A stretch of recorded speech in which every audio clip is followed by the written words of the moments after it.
lágrimas de cocodrilo. Por motivos que se ignoran o quizá porque la imagen del reptil ha estado siempre ligada a hechos misteriosos, muchas son las leyendas que se cuentan acerca de la conducta del cocodrilo, algunas de ellas relacionadas con su actitud ante sus presas. Desde tiempos remotos, se sostenía que el saurio, para atraer a sus víctimas emitía un extraño e insinuante gemido. Otros autores añadían que, una vez devorada la presa, el temible reptil lloraba sobre los despojos de su comida, quizás afligido porque el festín hubiese terminado tan deprisa, y no falta quien asegura que suele comerse a sus propias crías, desconociendo en este caso que la hembra acomoda a los más pequeños dentro de sus fauces para llevarlos al río, donde luego los suelta para que comiencen a nadar por sus propios medios. Asimismo, se sabe que las famosas lágrimas de cocodrilo son una secreción acuosa que mantiene húmedos los ojos del animal, fuera del agua, pero no tienen nada que ver con el llanto, debido a que las glándulas salivales y las lacrimales de este animal están situadas muy cerca unas de las otras y por eso, se estimulan constantemente, lo que hace que el animal mientras llore mientras come. Todo esto, sumado a la fantasía popular, sirvió para dar origen a la expresión lágrimas de cocodrilo, con la que se alude al dolor fingido de alguien ante cualquier suceso desgraciado, dolor que no es tomado en serio por ninguna de las personas que lo contemplan. Las paredes oyen. Es un modismo que procede de Francia, del tiempo de las persecuciones contra los hugonotes que culminó en la histórica Noche de San Bartolomeo, Noche de los Cuchillos Largos, episodio sangriento de las luchas religiosas que asolaron Francia en la segunda mitad del siglo XVI. El hecho fue promovido por Catalina de Médicis y el duque de Guisa, quienes instigaron a los católicos a llevar a cabo una matanza de hugonotes, seguidores de Calvino, la noche del 24 de agosto de 1572. Según algunos historiadores, en aquellos tiempos, la reina Catalina de Médicis mandó construir, en las paredes de sus palacios, conductos acústicos secretos que permitieran oír lo que se hablaba en las distintas habitaciones, para así poder controlar cualquier conspiración en su contra. La frase "las paredes oyen", con el tiempo, pasó a ser utilizada como señal de advertencia acerca de lo que se dice en determinado momento y lugar. Dar en el clavo. Esta expresión, seguramente, será asociada con la acción de martillar, clavar, y nada más alejado de la verdadera procedencia del dicho. En la antigüedad, existía un juego infantil llamado hito, que consistía en fijar un vástago o un gran clavo a cierta distancia de los participantes, quienes, desde su lugar, arrojaban unos tejos anillados de hierro, de manera que el éxito en el juego lo lograban quienes conseguían acertar con el aro en el hito. Y como el hito solía ser de hierro, por lo general, se trataba de un clavo, la expresión dar en el clavo vino a significar lo mismo. Con el tiempo, y como sucedió con casi todos los dichos populares, la gente comenzó a utilizarlo con otro sentido, en este caso, como equivalente de acertar en la solución de alguna cosa complicada y difícil.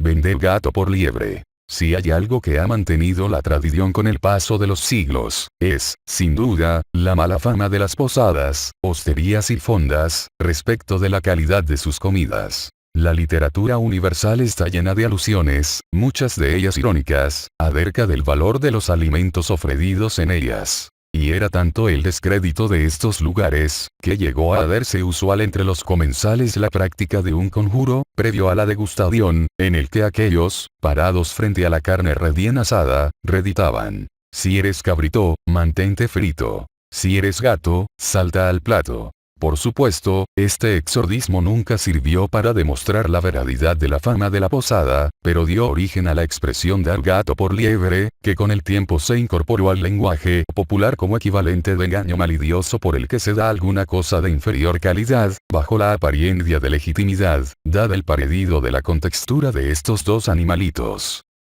Dorar la píldora. Desde siempre, los medicamentos, infusiones, polvos, brebajes, se han caracterizado por tener un sabor amargo, lo cual los hacía molestos en el momento de tener que tragarlos, pero eso era considerado algo natural, tanto como lo era el hábito de tener que soportar el dolor. Hoy, todos sabemos que esos botoncitos compuestos por distintas variedades de productos medicinales llamados píldoras suelen estar integrados, por lo general, por elementos de sabor amargo y desagradable al paladar.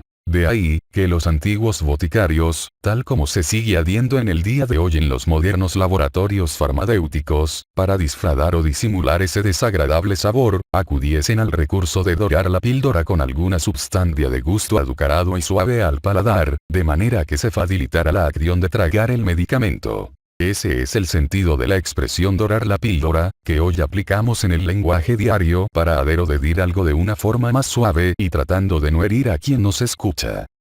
El oro y el moro. Esta es una locución bastante difundida en nuestro lenguaje coloquial y, por lo general, se la usa para ponderar el predio y el apredio, a veces, bastante exagerado, de una cosa o persona. El origen del dicho fue un hecho de armas protagonizado por un grupo de caballeros jeredanos durante las guerras de la Reconquista. Sucedió que, durante una incursión afortunada, estos caballeros lograron capturar a unos 50 moros notables, entre los que se encontraban Abdalá, el alcalde de la ciudad malagueña de Ronda y un sobrino de este, llamado Ahmed. El alcaide obtuvo muy pronto su rescate, mediante el pago de una fuerte suma de dinero, pero no así los demás, ni siquiera su sobrino Ahmed, pese a los enérgicos requerimientos del propio rey Juan II de Castilla. Los caballeros, y particularmente, la esposa de uno de ellos, exigían la entrega de 10 doblas, monedas castellanas de oro, por la liberación del cautivo. En virtud de esto, el rey ordenó que Ahmed fuese trasladado a la corte, pero debido al forcejeo entre el soberano y los caballeros por el cobro del rescate, la malicia del pueblo no tardó en acuñar la frase quedarse con el oro y el moro, aplicada a la aparente intención negociadora, en su favor, del rey. Con el tiempo, el dicho comenzó a aplicarse para censurar a toda persona que pretende retener más de lo que le corresponde por derecho, y así es como lo usamos en la actualidad.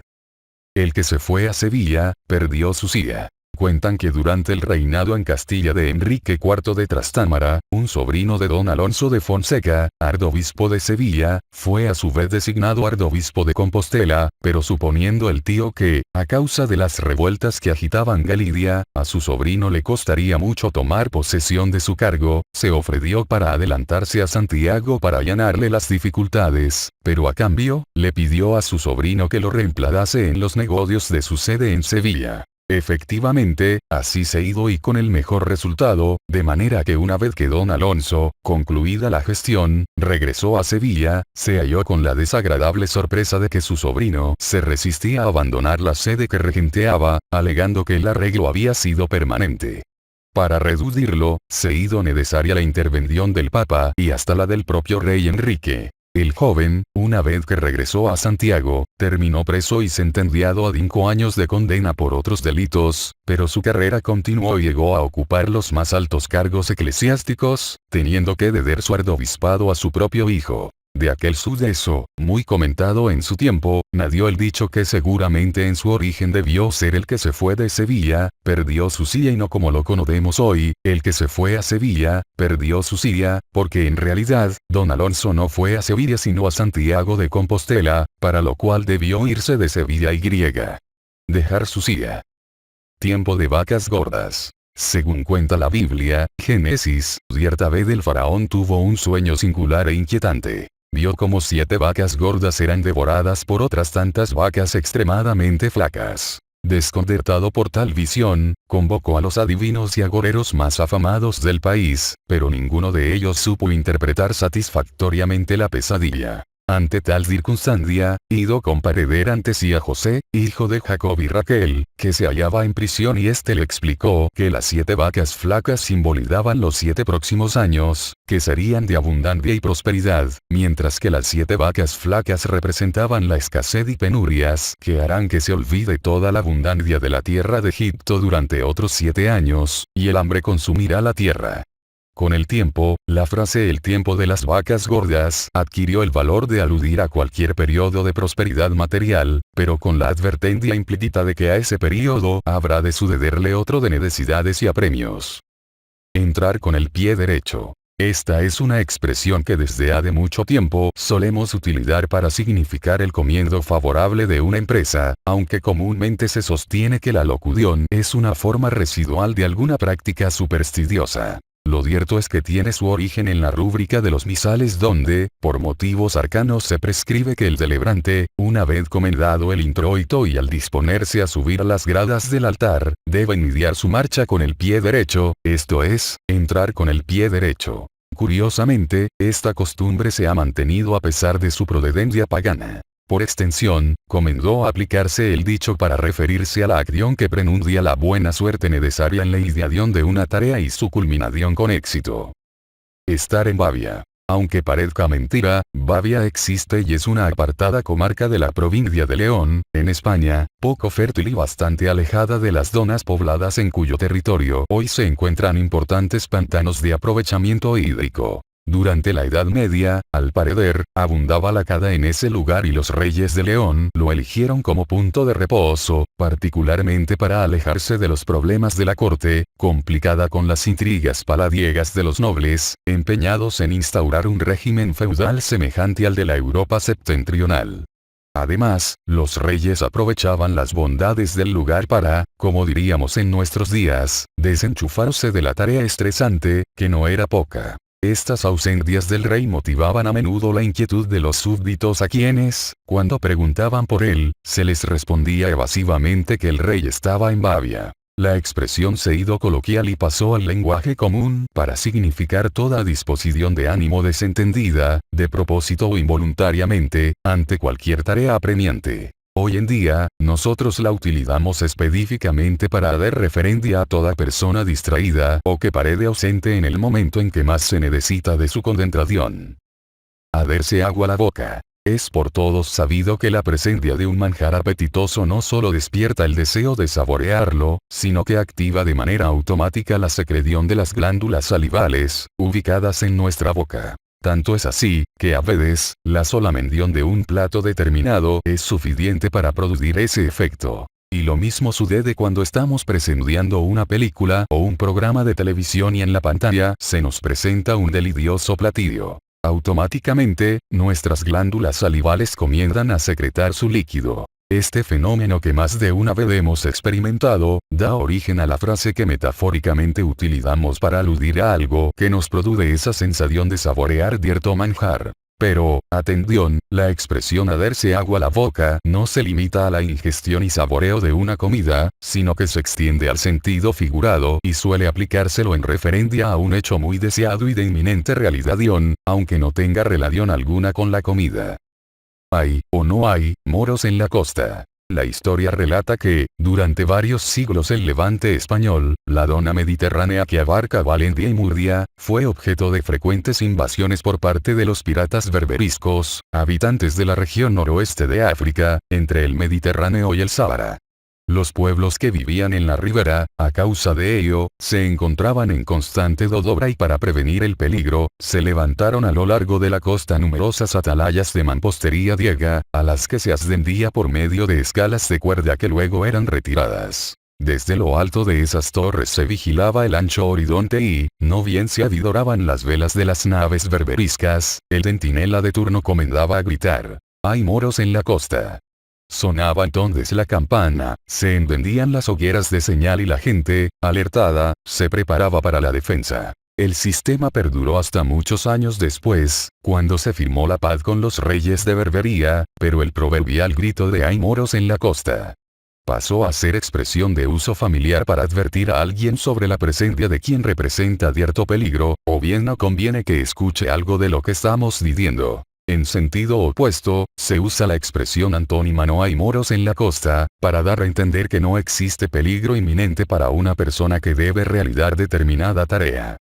Ir de punta en blanco. Esta expresión, que en la actualidad solemos utilizar para elogiar la elegancia y pulcritud de la vestimenta de alguna persona, tiene su origen en los antiguos usos de la caballería. En ese tiempo, en cambio, el dicho se aplicaba a los caballeros, que solían llevar todas las armas del arnés desnudas y listas para el combate, y como éstas eran de acero bruñido, dentelleaban al sol con una blancura resplandeciente, es decir, los caballeros iban de punta en blanco. Esta expresión es la misma que da origen a la frase armas blancas, aludiendo a que son cortantes, en contraposición con las llamadas armas negras, que eran las que se utilizaban en la práctica de la esgrima y que no eran cortantes ni punzantes. Asimismo, eran también llamadas armas negras las que permanecían envainadas. Por analogía, con el correr del tiempo, el modismo ir de punta en blanco vino a aplicarse también al acto de vestir suntuariamente, ya sea de uniforme o etiqueta, y con el máximo esmero, tal como lo hacen en la actualidad muchas personas.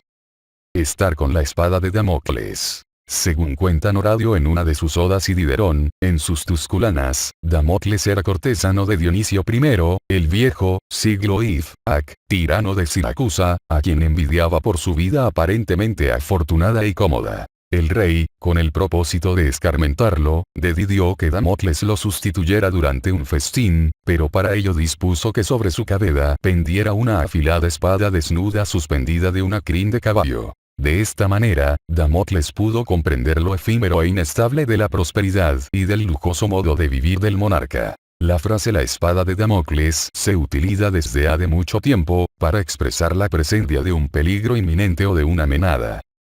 La terdera es la vendida. Expresión de tono optimista que asegura que, luego de haber fracasado en 2 intentos, la próxima vez se logrará lo propuesto, por lo que se exhorta a la persona a perseverar en su esfuerzo. El origen parece estar en el vocabulario de la lucha cuerpo a cuerpo, y en otras clases de enfrentamientos, en la que el luchador que derribaba 3 veces a su adversario ganaba, aunque algunos sostienen que, primitivamente, se consideraba ganador a que mejor se desempeñaba en un total de 3 juegos. Como vemos, siempre era el número 3 el elegido. En el ámbito de la justicia de los siglos XVI y XVI, en la práctica procesal del derecho penal, se establecía la muerte al tercer robo, con lo que para el reo, al igual que para el luchador, la terdera, era la vendida. Lo conocen hasta los perros. El dicho alude a la figura de don Francisco de Chinchilla, alcalde de Madrid a fines del siglo XVIII. Este buen señor acostumbraba a presentarse en los mercados, acompañado de sus alguaciles y guardias, al menor signo de disputa o riña, logrando, con su sola presencia, calmar los ánimos de los presuntos contendientes, de manera que la calma volvía a reinar en el lugar. También se cuenta de don Chinchilla que, en cierta oportunidad, con el propósito de mejorar las condiciones de salud de los madrileños, dictó una ordenanza que autorizaba a los alguaciles a matar a pedradas a todos los perros abandonados y vagabundos. La orden fue cumplida al pie de la letra y muy pronto se pudo ver por las calles de Madrid un gran número de lapidaciones de perros vagabundos. Y llegó a tal punto la cuestión, que la gente comenzó a decir que los animales realmente conocían a su verdugo, ya que con la sola presencia de don Chinchilla, los canes empezaban a aullar y salían corriendo. Con el tiempo, la expresión lo conocen hasta los perros se aplicó para dar a entender que alguien es muy popular. Me lo contó un pajarito. En general, las aves siempre han tenido fama de ser portadoras excepcionales de buenas y malas noticias. Tanto en la Biblia cuanto en la literatura clásica abundan ejemplos de esta afirmación que certifican la vigencia del dicho. Una de las muestras antiquísimas de esa creencia es el difundido arte de predecir el futuro por el vuelo y el canto de los pájaros, augurio. Otra, más cercana en el tiempo, está representada por el uso de las palomas mensajeras, que han prestado siempre valiosos servicios a las tareas de información y comunicación. Todo ello explica la antigüedad de la frase me lo contó un pajarito, con la que solemos ocultar risueñamente el conocimiento del origen de alguna noticia llegada a nosotros de manera confidencial. Meterse en camisa de 11 varas. La locución tuvo su origen en el ritual de adopción de un niño, en la Edad Media. El padre adoptante debía meter al niño adoptado dentro de una manga muy holgada de una camisa de gran tamaño tejida al efecto, sacando al pequeño por la cabeza o cuello de la prenda. Una vez recuperado el niño, el padre le daba un fuerte beso en la frente como prueba de su paternidad adoptada. La vara, 835,9 milímetros, era una barra de madera o metal que servía para medir cualquier cosa y la alusión a las 11 varas es para exagerar la dimensión de la camisa que, si bien era grande, no podía medir tanto como 11 varas, serían más de 9 metros. La expresión meterse en camisa de 11 varas se aplica para advertir sobre la inconveniencia de complicarse innecesariamente la vida. No dejar títere con cabeza. Todos sabemos que los títeres son figuras hechas en pasta, madera u otro material que, revestidas y adornadas caprichosamente, se accionan con hilos mediante algún artificio manual. En la actualidad, los títeres son un espectáculo para niños, pero en otras épocas, las representaciones se hacían también para recreo de los adultos, lo que explica que el célebre Don Quijote haya podido arremeter como lo oído, contra el retablo del maese Pedro, en el que, en efecto, no dejó títere con cabeza. La expresión quedó en el lenguaje popular para calificar el destrodo que, por motivos airados, se ade de algo o alguien involuntaria e indiscriminadamente, aunque por analogía, la frase puede aplicarse también en el caso en que no haya ningún daño material, sino una severa reprimenda manifestada en forma oral contra una o más personas. No hay tutía. Nada que ver con la familia. En la medicina antigua, el hollín que resultaba de la fundición y purificación del cobre, óxido de zinc, era procesado para transformarlo en ungüento, al que le atribuían excepcionales virtudes curativas para determinadas enfermedades de la vista. El ungüento era llamado, según la región de que se tratara y del elemento del que derivaba, tutía, atutía o atutía, y parece que era muy ditado por los publicistas de la época, debido a sus aparentes buenos resultados en los tratamientos de las enfermedades oculares. Fue tal el prestigio de esta panacea que el lenguaje popular, basándose en ello, terminó por acuñar la frase, algo deformada, por cierto, no hay tutía, como si en realidad, se tratase de la tía de alguien, para dar a entender que algo, por su dificultad o por su obstinación e intransigencia, es imposible de resolver. No querer más Lola. Lola era una marca argentina de galletitas de principio de siglo, famosas por el cuidado puesto en su elaboración, llevada a cabo con los mejores ingredientes y sin ningún tipo de agregado artificial, lo que las convirtió en las preferidas de los grandes médicos especialistas que las recomendaban para la inclusión en las dietas de sus pacientes, sobre todo los que no podían ingerir alimentos convencionales. Tanto fue así, que en los sanatorios, clínicas y hospitales comenzaron a incluirlas en la alimentación de enfermos de toda clase. Cuenta la tradición que, estando de visita a alguien en un sanatorio de la ciudad de Buenos Aires, y mientras recorría junto a un amigo las instalaciones del nosocomio, fue a dar a la puerta de la morgue, de donde precisamente salía un enfermero empujando una camilla que portaba un cadáver. Ante tal escena, el visitante, luego de mirar pasar al macabro cargamento, giró, miró a su ocasional acompañante y le dijo: «Ese, no quiere más Lola», aludiendo obviamente a la condición del fiambre, que ya no comería ni esa ni ninguna otra marca de galletitas. Con el tiempo, la expresión vino a significar que alguien desiste en su intento por alcanzar un logro que se le presenta inaccesible o, lisa y llanamente, abandona una tarea. Poner las manos en el fuego. Para explicar la procedencia de este dicho, hay que remontarse a la época en que se practicaba el llamado juicio de Dios u ordalía, que era una institución jurídica por medio de la cual se dictaminaba la inocencia de una persona o cosa, podía ser un libro u otra obra de arte, acusada de haber cometido algún delito, pecado o falta, y de cuyo resultado se podía deducir qué juicio merecía ella de Dios. Muchas veces, el juicio de Dios se practicaba para aclarar una desavenencia entre dos personas. Originariamente, era una costumbre pagana practicada por numerosos pueblos antiguos, en particular, por tribus germánicas, pero con la llegada del cristianismo, la costumbre fue asimilada por la Iglesia. Estos juicios de Dios tenían muchas formas de ejecución, pero las que más se practicaban eran las que consistían en el combate y el fuego, forma esta que consistía en tomar hierros candentes o poner en la mano, u otra parte del cuerpo, una hoguera o lumbre. Si la persona salía indemne o con poco daño de la prueba, era considerada inocente. La frase, con el tiempo, comenzó a aplicarse, en sentido figurado, para manifestar respaldo total por alguien o algo, dando a entender que uno estaría dispuesto incluso a poner las manos en el fuego, para dar testimonio de la conducta de una persona.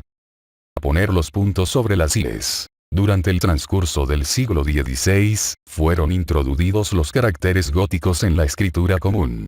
Entonces, los copistas, importantísima profesión en esa época, adoptaron la práctica de poner un pequeño tilde sobre la I minúscula, para evitar que la presencia de dos de estas letras seguidas fuese confundida con una U, como si hoy tuviéramos que escribir a mano y en letra cursiva el término compuesto antiinflacionario. Por supuesto, esta innovación no fue bien recibida por todos los escribas y por algunas de las personas letradas, de manera que comenzaron a discrepar con la medida. Tanto fue así, que para muchos, la acción de poner los puntos sobre las íes no pasaba de ser una prolijidad odiosa, propia de personas excesivamente meticulosas y maniáticas del esmero. Con el correr del tiempo, este concepto fue despladado por el que tiene la frase en la actualidad, es decir, ejecutar todo muy detalladamente, sobre todo lo que normalmente se haría de manera imprecisa, aunque entre nosotros suele aplicarse a la persona que siente la necesidad de aclarar determinada situación porque prefiere las cosas transparentes. ¿Quién te ha visto y quién te ve? Según cuenta el obispo de Mondoñedo, Fray Antonio de Guevara, en tiempos de las revueltas de las comunidades de Castilla había en un pueblo de Ávila un clérigo de origen vasco, partidario y ferviente defensor del líder de la revuelta Juan de Padilla, a quien señalaba desde el púlpito como verdadero rey de Castilla, y no el tirano que ahora nos gobierna.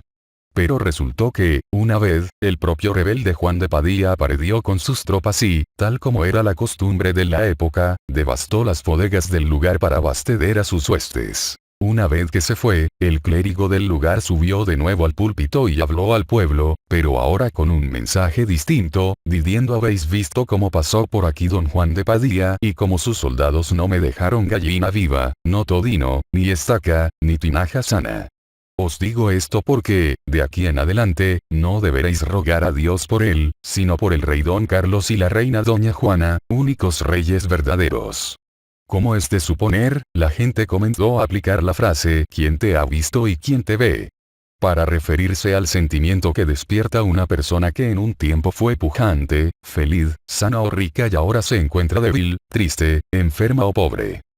Saber dónde le aprieta el zapato. Este es uno de los dichos más populares de nuestra lengua y su origen se remonta a la época de los romanos. Según cuenta Plutarco en su obra Vidas Paralelas, Paulo Emilio, un patridio romano que gozaba de respeto entre sus pares debido a su sentido de la justicia, dispuso separarse, aparentemente, sin ninguna razón, de Pipiría, hija de Papirio Masón, su joven, bella y virtuosa esposa, madre de sus 2 hijos. Cuando sus amigos, escandalizados por la actitud del patridio, le reprochaban su proceder, este, sonriente y señalando uno de sus zapatos, respondía: ¿Han visto ustedes alguna piedra tan fina y primorosamente trabajada como esta? Pues yo, y solo yo sé dónde me aprieta. Con el tiempo, la ejemplar respuesta pasó al lenguaje popular para ser usada como réplica, cuando se acusa a alguien de obrar con ligereza y desatino. Salvarse por un pelo. En tiempos remotos, el oficio de marino no había descontar, como en la actualidad, que este profesional supiera nadar. Más aún, había muchos hombres de mar que no podían siquiera mantenerse a flote en caso de naufragio debido a que la capacidad de nadar no era una condición sine qua non para ingresar como tripulante. De ahí que, cuando un día el jefe de cierto cuerpo de la armada, quizá guiado por razones puramente higiénicas, dio orden de rapar la cabeza de todos sus hombres, estos se alzaron en clamor de protesta y rebeldía, llegando incluso a la superioridad, alegando que la medida atentaba contra su vida, debido a que de esa manera se les privaba, en caso de naufragio, de una forma de asidero, dado que muchas veces eran salvados de una muerte segura al ser tomados de los largos pelos de su cabeza. Este pedido formulado por los marinos fue curiosamente atendido por los superiores que, a través de una real orden expedida en 1809, decretaron la caducidad de la medida de exigir el pelo corto a los marinos. En la actualidad, la expresión salvarse por los pelos o la variante criolla salvarse por un pelito son usadas para dar a entender que alguien logra salir de un apuro extremo, justo en el último momento.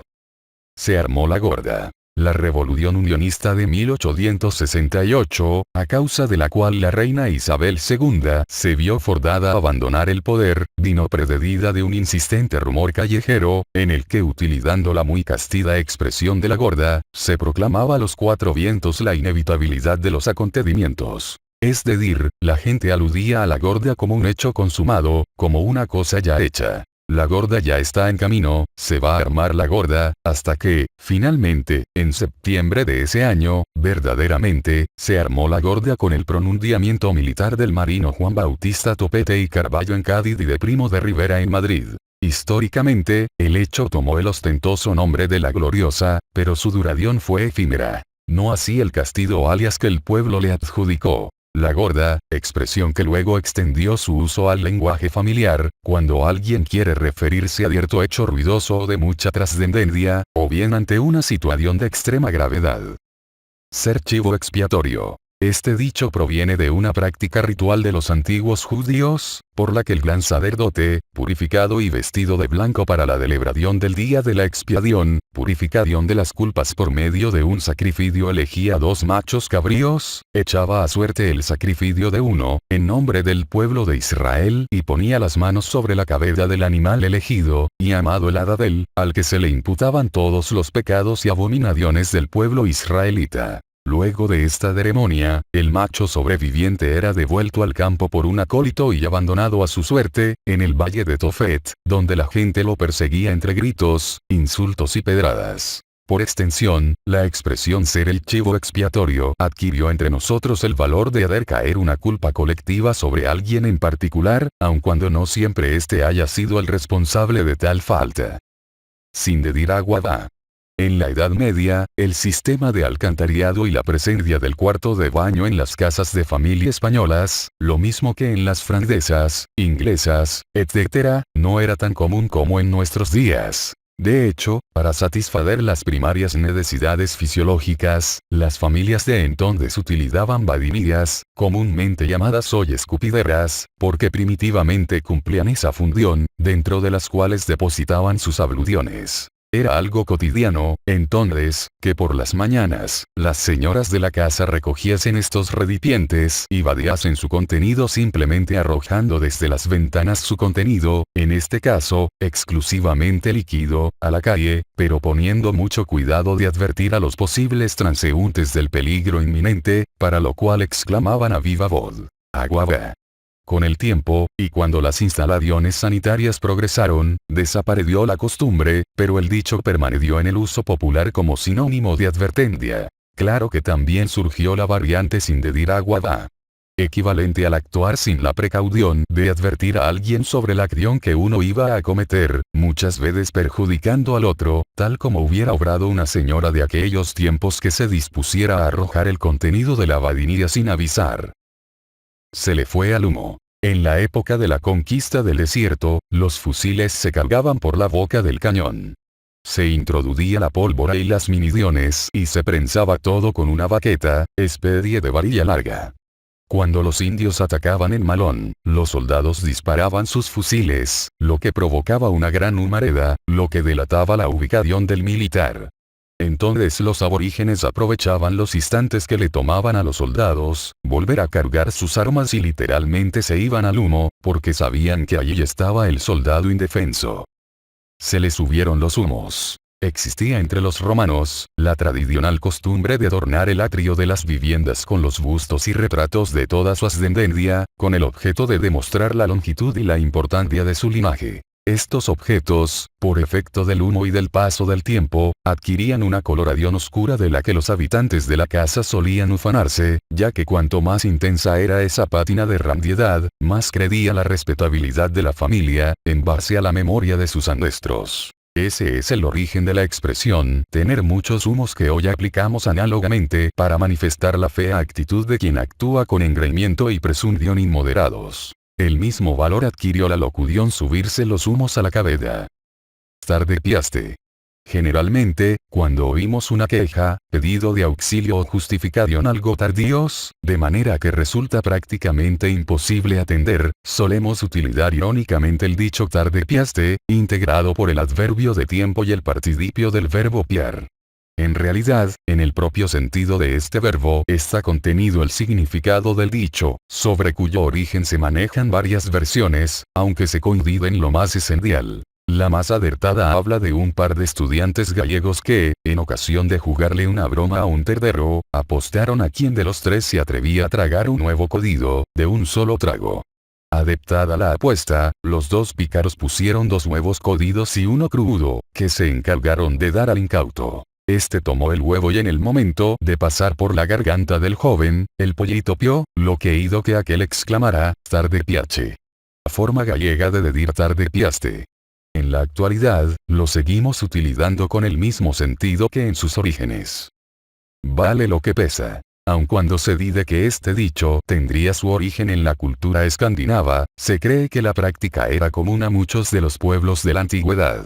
Existía entre algunos pueblos una costumbre consistente en que, cuando un hombre mataba a otro, estaba obligado a pagar en oro o en plata el peso de la víctima a sus familiares. Posteriormente, esa práctica se trasladó al ámbito religioso, de manera que los parientes de un enfermo ofrecían a la providencia por su pronto restablecimiento, el peso de aquel en plata, madera, trigo, etc. El mismo significado tienen hoy las ofrendas que se elevan a la Virgen o a algún santo en los templos. Asimismo, entre los ismaelitas parsi de la India subsiste la costumbre de regalar anualmente a su jefe espiritual, el Aga Khan, su peso en oro. Todos estos antecedentes dieron lugar a la creación del dicho popular vale lo que pesa, utilizado para ponderar el valor, moral, intelectual, artístico o práctico, de una persona en particular. Vérselas negras. Para explicar este dicho, deberemos remontarnos a la antigua Grecia y explicar la manera en que los ciudadanos llegaban a ocupar cargos públicos. Estos se otorgaban confiando en el Hadar, mediante el sistema de extracción de sortes, bolas o pedaditos de madera marcados, que por otra parte, dieron origen a la palabra sorteo por los que se creía que se expresaba el oráculo. En este sistema, las bolas blancas simbolizaban la suerte venturosa y las negras, la suerte adversa. Esta interpretación mágica de las suertes se ha mantenido a través del tiempo y de él proviene la expresión vérselas negras, derivada a su vez de tocarle a uno la negra, con el que, en el lenguaje coloquial se señala el infortunio de alguien en cualquier cosa determinada por el Hadar. ¡Viva la Pepa! La historia nos cuenta que la primera Constitución española fue jurada en la ciudad de Cádiz en el año 1812. Pero 2 años después, cuando se restableció el absolutismo, el rey Fernando VII la abolió, ayudado en gran medida por los 10.000 hijos de San Luis, nombre dado al ejército francés comandado por el duque de Angulema. Pero la abolición de la Carta Magna no solo suspendió su vigencia, sino que quedó terminantemente prohibida la sola mención de su nombre, por lo que los liberales no podían utilizar su tradicional grito de ¡Viva la Constitución! Lejos de someterse a esa medida arbitraria, los partidarios de la Constitución encontraron la forma de referirse a ella, sin necesidad de mencionarla. Como había sido promulgada el día 19 de marzo, festividad de San José, la bautizaron la Pepa. Recuérdese que Pepe es el hipocorístico o diminutivo cariñoso de José, y así fue como surgió el grito de ¡Viva la Pepa! Para reemplazar el de ¡Viva la Constitución! Considerado entonces subversivo. Por supuesto, con el correr del tiempo la expresión habría de perder toda intención política para pasar a significar desenfado, regodijo y alboroto, tal como lo utilizamos actualmente, sobre todo para dar a entender que en algún lugar reina un total y completo desorden. Zapatero, a tus zapatos. Según los testimonios de los historiadores Valerio Máximo y Plinio, el Viejo, la frase fue pronunciada en cierta oportunidad por Apeles, el pintor griego más célebre de la antigüedad.